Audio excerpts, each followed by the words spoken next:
네, 안녕하십니까. 리차드 양석입니다. 오늘이 8월 21일 금요일, 지금 현재 시각 오후 1시 25분 접어들고 있습니다. 자, 오늘은 또 지수가 급반등을 하고 있죠. 최근 우리 장세, 이번 주 한 주, 지수가 하루하루 급등락이 반복되는 정신 못 차릴 정도로 변동성이 심한 모습을 보이고 있죠. 가만히 보면, 미국 증시도 그런 측면이 있지만, 우리 증시가 보다 뚜렷하게 사실은 그렇게 크지 않은 그런 악재나 그런 변수라고 봐야 됩니다. 그런 것에 지나칠 정도로 민감하게 반응하는 모습이 나타나고 있죠. 극단적인 센티멘탈 장세, 시장의 분위기나 또는 투자 심리에 크게 흔들리는 장세를 센티멘탈 장세라고 합니다. 자, 이러한 극단적인 그런 변동성이 심한 그러한 분위기 또는 판도는 결코 좋은 모습은 아닐 겁니다. 전통적인 시각에서 봤을 때, 교과서적으로 봤을 땐 그렇습니다. 그런데 현재 상황은 초유동성이 지배하는 매우 특수한 상황이죠. 따라서 그러한 현상을 반드시 부정적으로 볼 필요는 없을 것 같습니다. 다만 그렇게 크게 흔들린다 하더라도 우리의 투자 시각과 또 포트폴리오 운영 전략에 대해 뚝심 있게, 일관성 있게 흔들리지 말고 말이죠. 유지하는 것. 그런 그런 자세로 가면 될 것 같습니다. 자, 그나저나, 오늘 우리 시장을 보면, 어제 급락 하루 만에, 오늘 바로 이제 일제히 반등을 한다는 건데요. 그전과 마찬가지로, 지수 따라, 또 시장 분위기 따라, 시장의 대부분의 종목들, 대형주뿐만이 아니라 중소형주, 개별주조차도 동반, 같이 움직이는 현상이 나타나고 있죠. 이런 현상이 나타날 때에는 종목에 대한 판단, 어떤 특정 섹터나 주제에 대한 판단에 앞서서 시장 판단을 먼저 해야 된다고 이제 말씀을 드리고 있습니다. 하지만 이 내용과 관련돼서는 어제 그제 며칠에 걸쳐서 계속 말씀을 드린 것 같습니다. 같은 내용이고요. 크게 문제될 것이 없다는 것이 결론이 되겠습니다. 따라서 오늘은 좀 다른 주제를 갖고서 제가 좀 말씀을 드릴까 합니다. 전반적으로 반도체를 포함한 웬만한 현재 단기 낙폭이 있었던 종목들이 일제히 이제 반등이 나오고 있는 상황 속에서 아주 반가운 어떤 그 현상도 보이죠. 바로 우리가 어느 정도 중점을 두고 있는 2차 전지 관련주들이 꽤나 탄력적으로 반등이 나와주고 있는 그런 모습을 보이고 있는데요. 사실은 2차 전지와 관련돼서는 최근 몇 가지 악재가 좀 있었죠. 그 악재에 시달리는 그런 상황을 어느 정도는 아, 극복을 해 나가고 있는 것 같습니다. 그 내용을 좀 봐야 된다는 건데, 특별히 2차 전지 같은 경우는 일반 투자자, 저희들 같은 일반 투자자들이 가장 접근하기 좋은 만만한 종목입니다. 그리고 이런 상황 속에서는 거의 필수적인 대상이라는 것이죠. 그쪽에 올인해서는 안 되겠지만 적당한 비중. 제가 제시하는 적당한 비중은 현재 20 내지 30% 정도라고 제시를 해드리고 있습니다. 그래서 그 정도 갖고 계신 분들은 당연히 갖고 있을 뿐만 아니라 그 정도의 비중으로 2차 전지를 채우지 못하신 분들은 오히려 이 기회 자신 있게 그 종목을 채워야 된다. 갖고 계신 분들은 너무나도 당연히 뚝심 있게 가져가야 된다. 하는 그 절대적인 또는 결정적인 이유를 설명드릴까 합니다. 그런 배경을 우리가 좀 알고 있어야 상황이 어떻게 급변을 하고 또 2차 전지와 관련된 악재가 나와도 자기가 소신껏 그들 종목을 가져갈 수 있는 뚝심이 현재 생길 수가 있기 때문에 그 내용이 매우 중요할 것 같아서 준비를 좀 했습니다. 자, 순서에 따라서 말씀을 드릴 건데요. 그 전에 안내 말씀 먼저 드릴까 합니다. 자, 보고 계신 화면 우상단에 안내판이 나가고 있죠. 제가 말씀드리고 있는 내용과 관련된 궁금한 사항이나 저희가 제공하는 서비스와 관련돼서 문의사항이 있으면 연락처 010-2420-0553으로 문자를 남겨주시거나 또는 전화를 걸어주시면 되겠습니다. 자, 일단 안내 말씀을 그 정도로 마치도록 하고요. 자, 순서를 밟아서 일단 이슈부터 점검을 해보도록 하죠. 자, 미국 증시는 우리 증시하고 완전히 달라요. 달리 크게 흔들리지 않고 매우 탄탄하게, 특히 나스닥 같은 경우는 연일 사상 최고치를 갱신하는 모습입니다. 웬만한 악재는 통하지 않고 있는 그런 모습이죠. 현재 그 나스닥을 주도하고 있는 주체는 여태까지 그래왔고 앞으로도 그럴 것인 마가, MH 종목들이고요. 특히 테슬라가 돋보입니다. 테슬라가 지금 6거래일 연속 상승을 했는데요. 7거래일 연속 상승하는 모습. 특히 전일에는 간밤에는 테슬라 무려 6.5%나 많이 올라가는데 또 올라갔습니다. 최근 7거래일 동안 거의 45%나 급등하는 것 같습니다. 그런 정도 탄력이 나와요.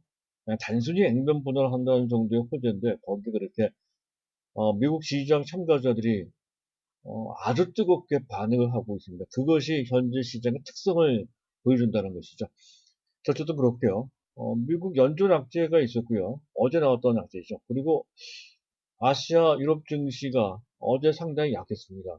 그런 악재들을 모두 다 별로 신경조차 쓰지 않는 그런 모습으로 극복을 해 나가더라 하는 거죠.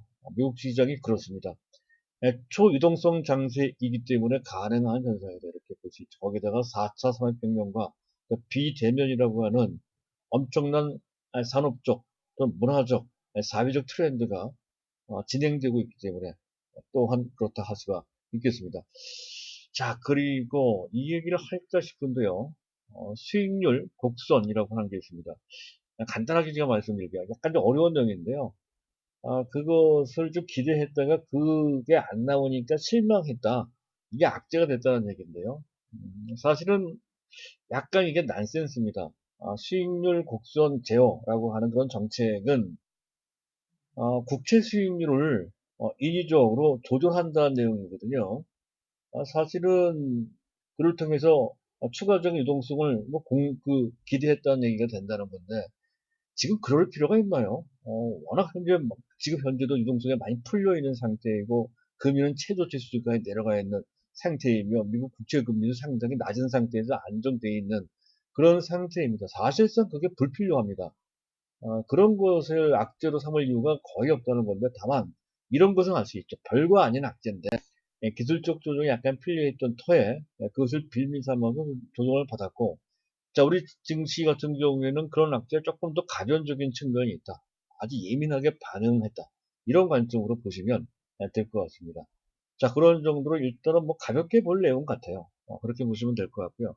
또, 지금 보면 세계 무역기구에서, 현재 글로벌 경기 L자형, 코로나의 파괴력이 워낙 커서 전 세계 경기가 쉽게 회복되지 못할 것이다라고 하는 약간 우울한 전망을 내놓고 있습니다. L자형, V자가 아닌 L자형 형태로 진행될 수지가 있다라고 경고를 하고 있습니다. 근데 이 내용은 그 전부터 있었던 내용입니다. 특별히 더 그것이 충격적이지 않다 하는 거죠. 이런 정도의 악재를 갖고서 자, 미국 증시 및 전 세계 증시, 우리 증시까지 포함한 증시가 현재 부정적으로 반응할 이유가 전혀 없습니다. 이런 것에 현혹될 이런 것을 우리가 알고는 있으되 이런 것을 너무 크게 받아들일 필요가 없다 하는 점을 다시 한번 강조하고자 뉴스에 나온 내용을 한번 거론을 했고요.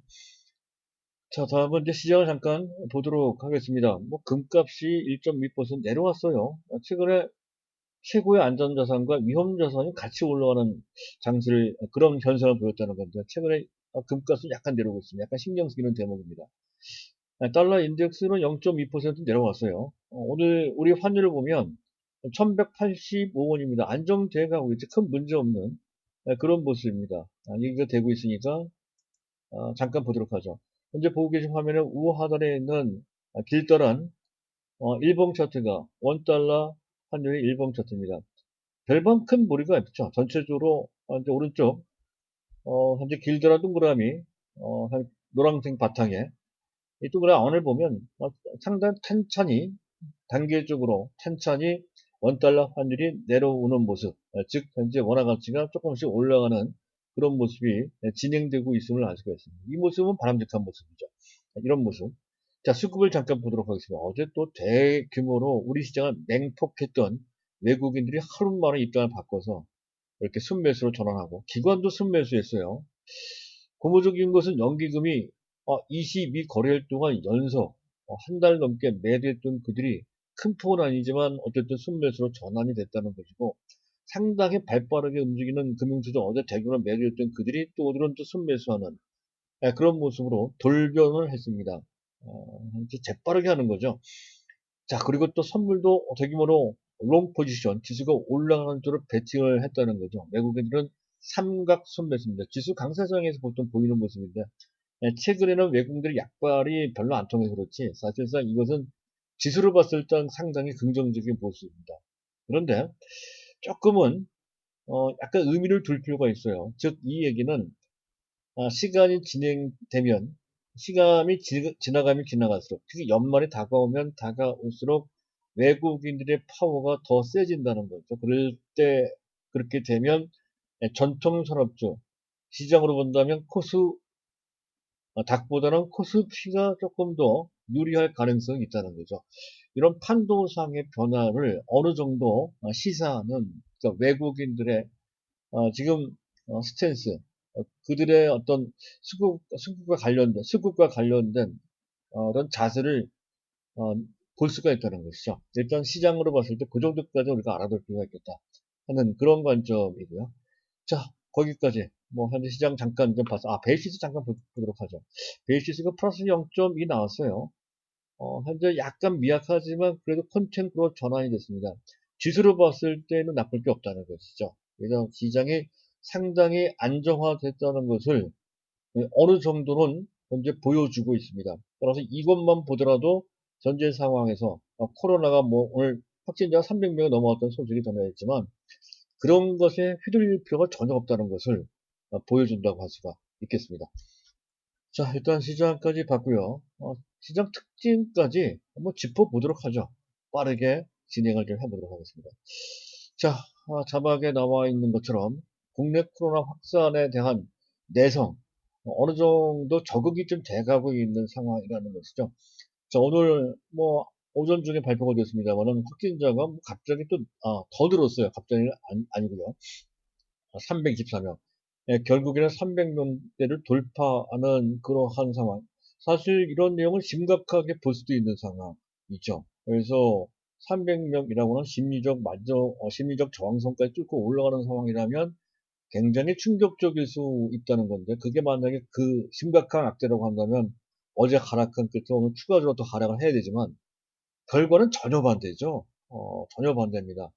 지수 변동성도 크지 않고 수급은 개선됐고 환율도 안정적입니다. 이런 것만 봐도 코로나와 관련된 우리나라 시장 참가자들의 심리적인 내성을 또는 심리적으로 적응을 한 그런 상태로 볼 수 있다는 것이다 할 수가 있겠습니다. 그리고 사실은 오늘 이렇게 탄력적인 반등을 나온 것을 보면 어제 우리 시장의 분위기나 또 지수의 결과는 상당히 지나치다는 것을 알 수가 있습니다.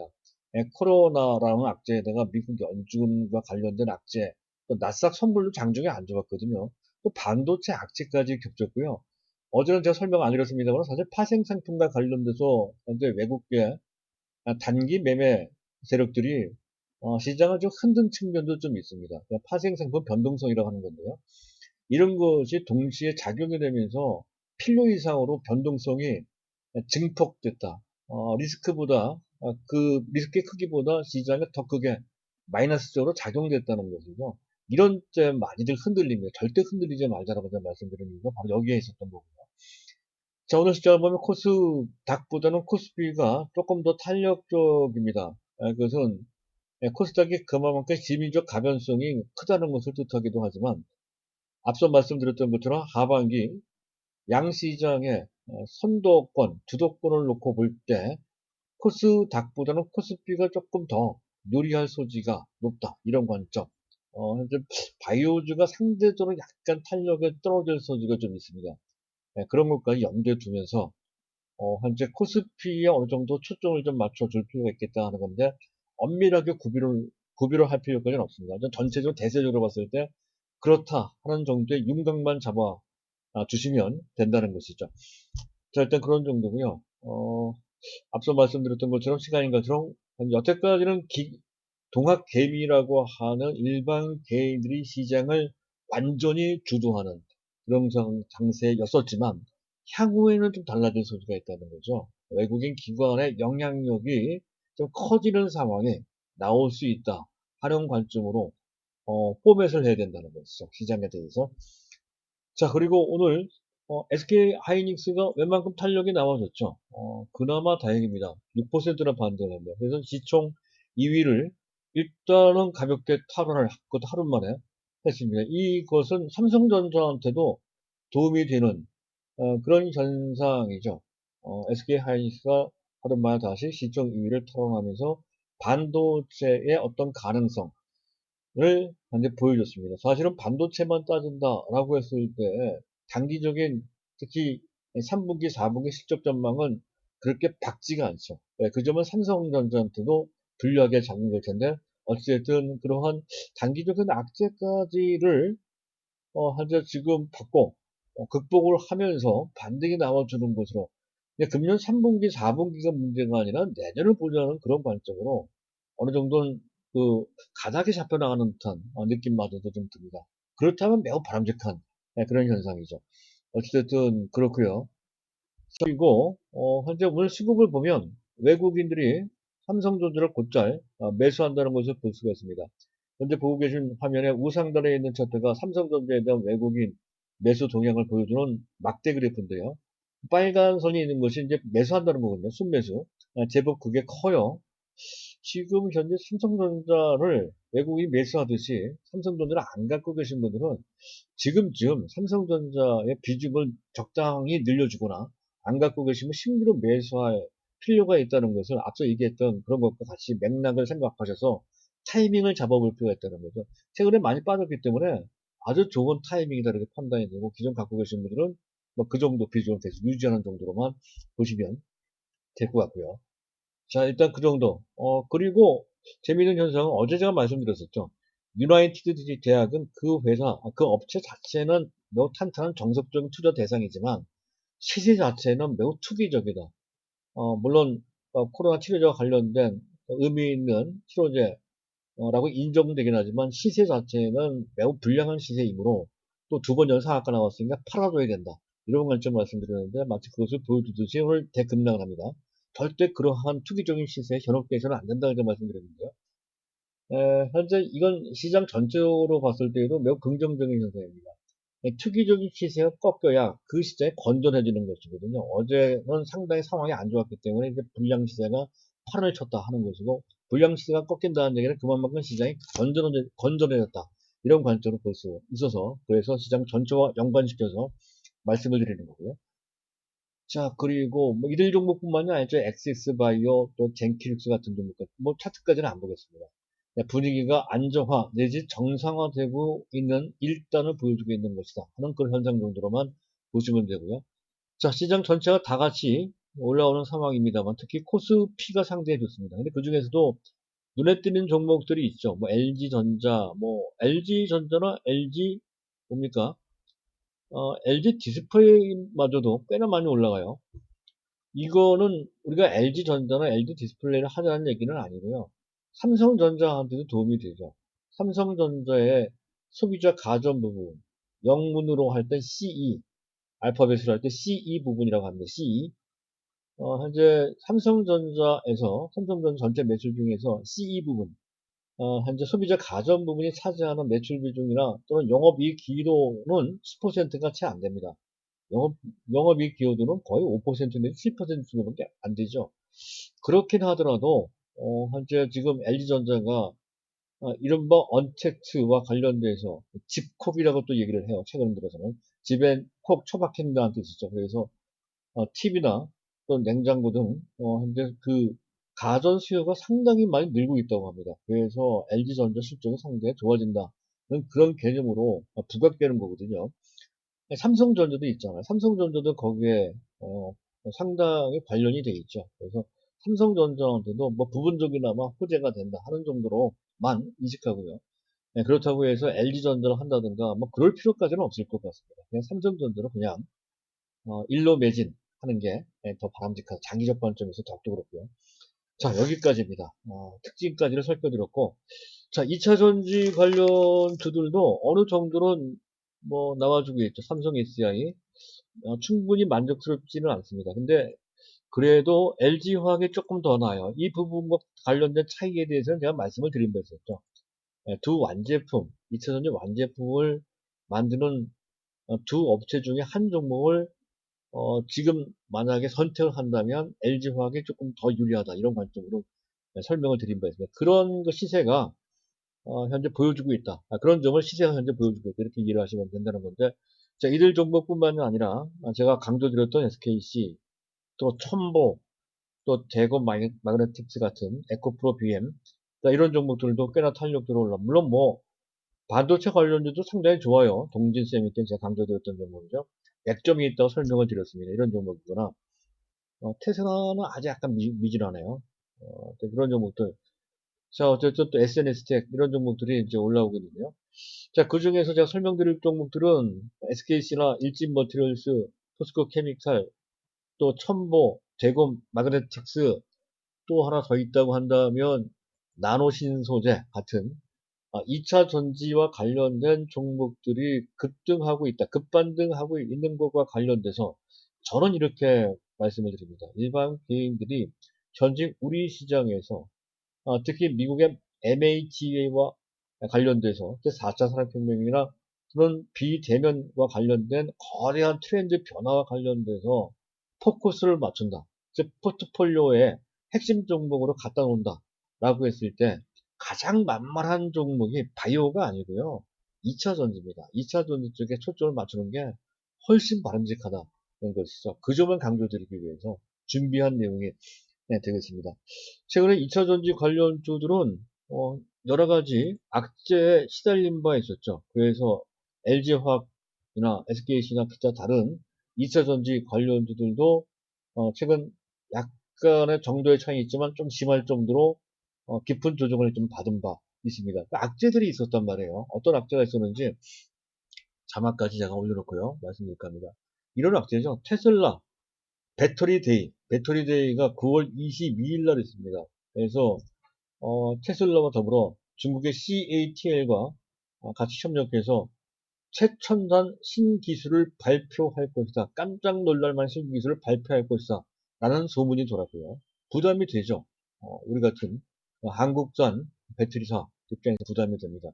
그리고 더 나가서 테슬라가 궁극적으로 여태까지는 현재 배터리를 외부에서 공급을 받았지만 자체 생산하는 쪽으로 가닥을 잡았다라고 하는 것, 내재화라고 하면 내재화. 자, 그렇게 되면 상당한 타격을 받게 되겠죠. 이런 악재. 그리고 또 최근 들어 테슬라 배터리 대회와 더불어서 모건 스탠리에서 배터리 3사, 즉 LG화학 및 SK이노베이션 그리고 SDI에서 투자 의견을 하향 조정을 했어요.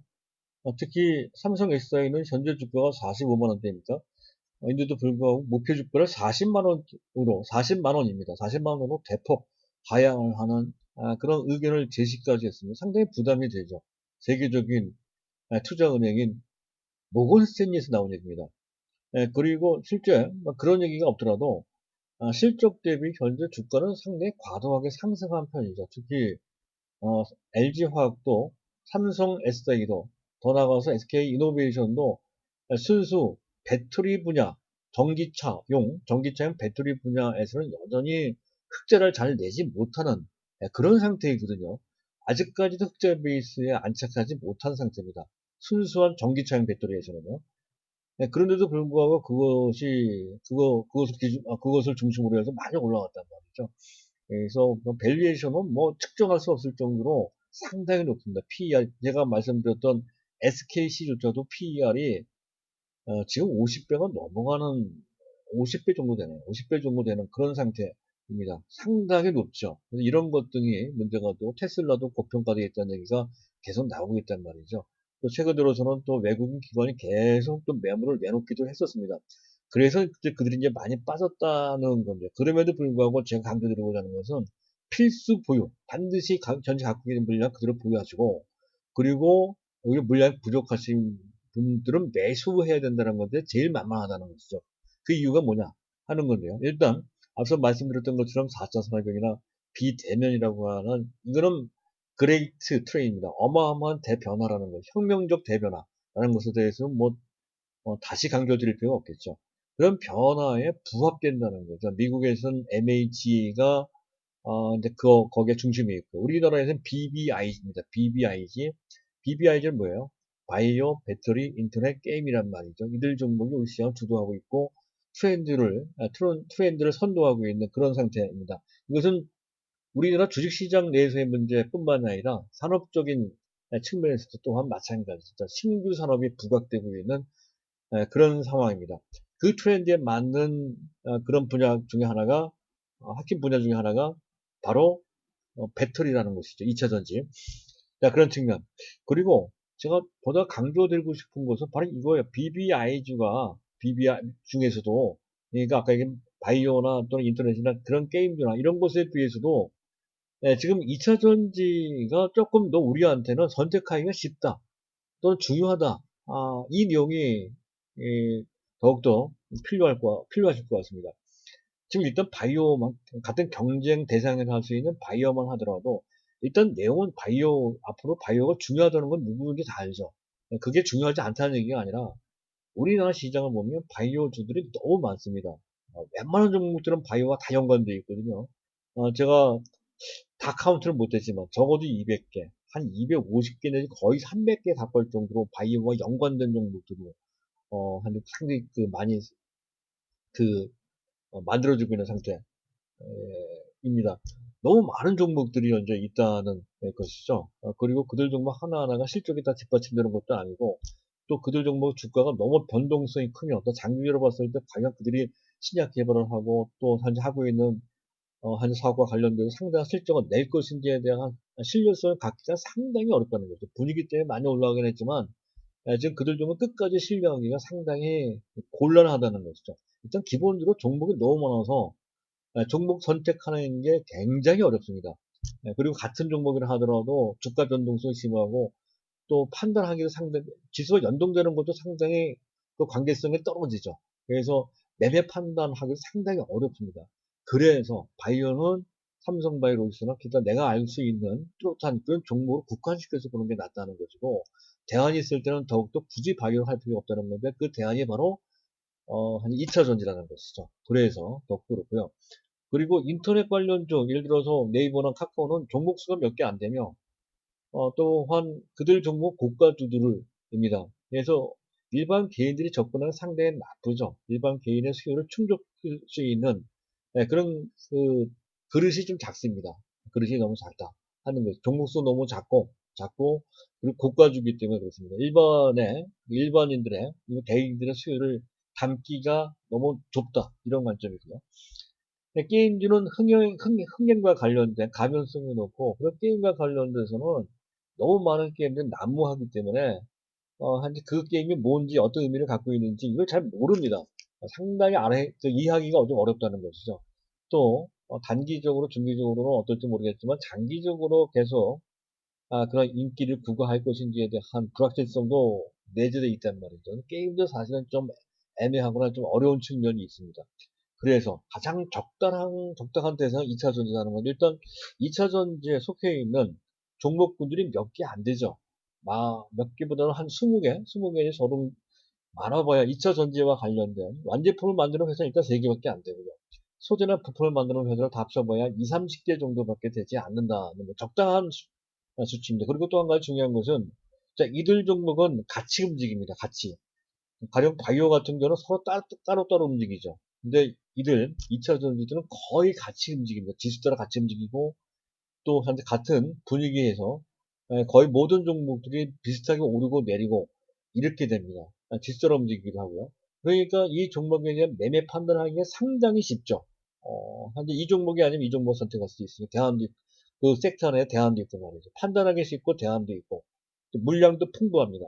그래서 일단 매매 차원에서 우리가 선택할 수 있거나 판단이 얼마나 용이한지 아니냐 하는 것에 그런 관점에서 판단의 용이성이라 그래. 용이성 측면에서 또 매매 편의성 측면에서 2차 전지가 가장 좋습니다. 그렇고요. 그리고 펀더멘털 측면에서 앞서 말씀드렸던 것처럼 악재를 극복을 해나가고 있다는 거예요.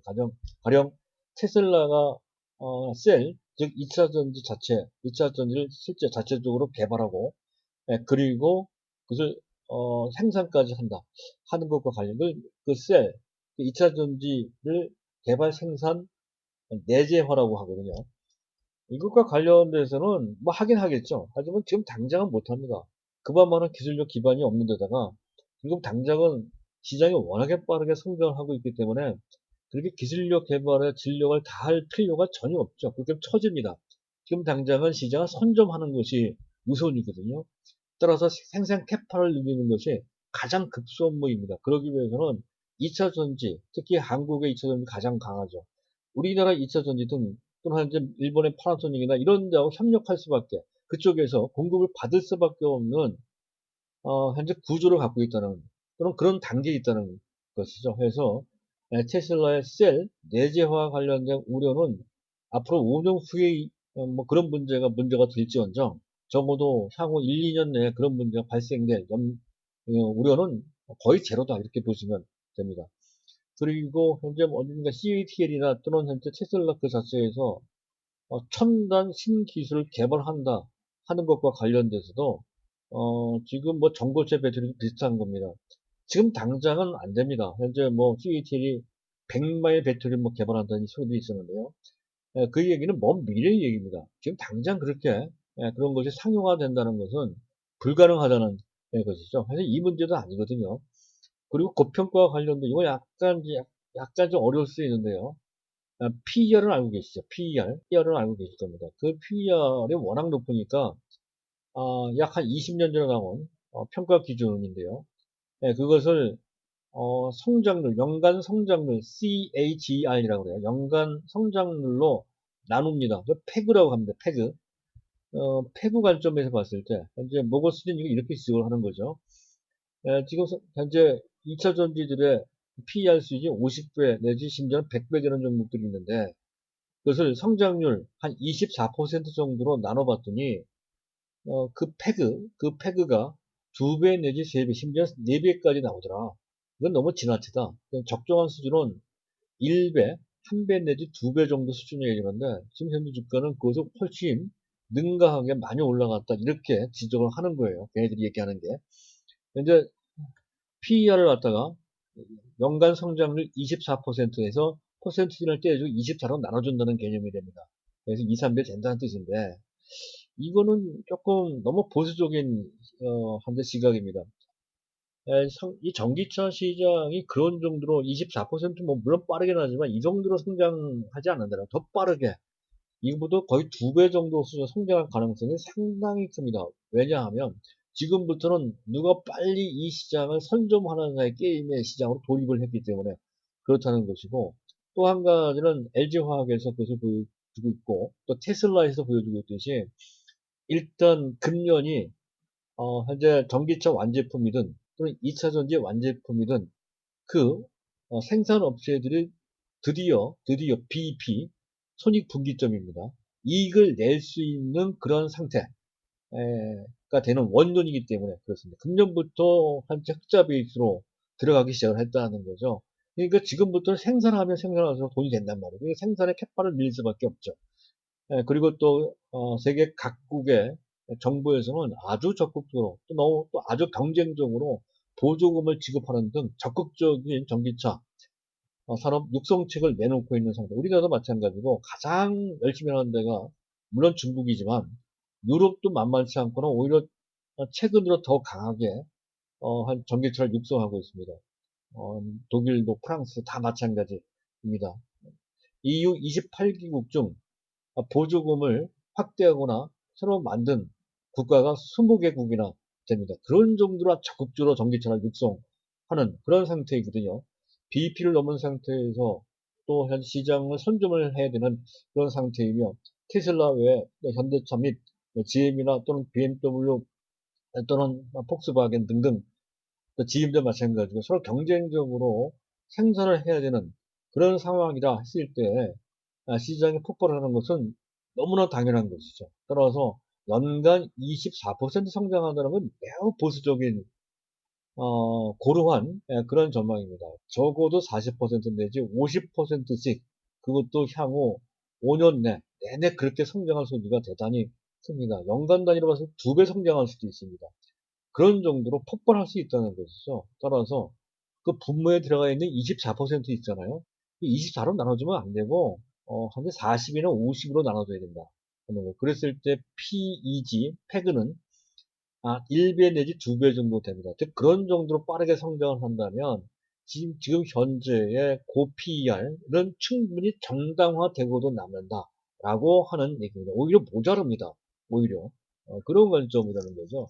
그래서 지금 현재 뭐 전기차가 많이 보급되고는 있다고는 하지만 아직도 연간 전체 자동차 판매 수가 최근 약간 줄긴 했지만 여전히 9,500만 대 내지 1억 대 연간 판매 대수가 그겁니다. 근데 지금 전기차, PHEV까지 다 합쳐서 한 200만 대 정도밖에 안 되죠. 2% 정도밖에 시장을 잠식하지 못했습니다. 이제 시장이라는 얘기잖아요. 그러니까 지금 2030년까지, 2040년까지네요. 2040년까지 전기차가 전체 자동차의 50% 이상을 차지할 게 분명하다는 건데요.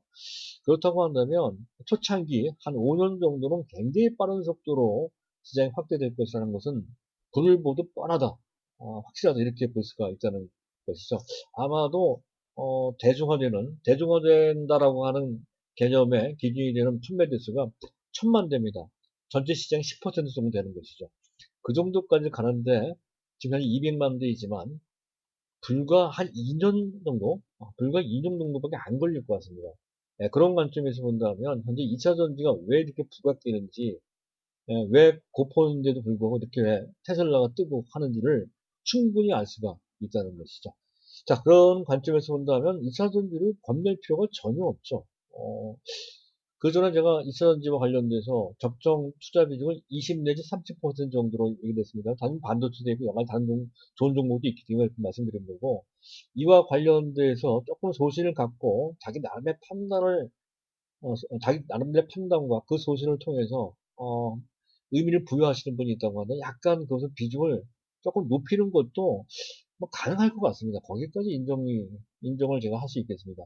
저는 이제 제가 관여하는 종목들이 다양한 종목들이 있기 때문에 전체 균형상 2차 전지가 차지하는 비중이 그 정도가 적당하다라고 이제 그 제안을 드리는 것이고, 그 제안을 뭐 절대적으로 받아들이실 필요는 없을 것 같습니다. 하지만 전체적으로 아무리 2차 전지가 중요하다 하더라도 포트폴리오 절반 이상 가는 것은 조금 곤란하다는 생각을 좀 갖게 됩니다. 자, 참고하셔서 잘 대응하시기 바라고요. 어쨌든 지금 현재 시점에서 봤을 때 2차 전지가 가장 만만한 그리고 크게 위험하지 않은 이런 종목이라는 것만큼은 분명한 것 같습니다. 이 점 참조하셔서 잘 대응하시기 바랍니다. 감사합니다.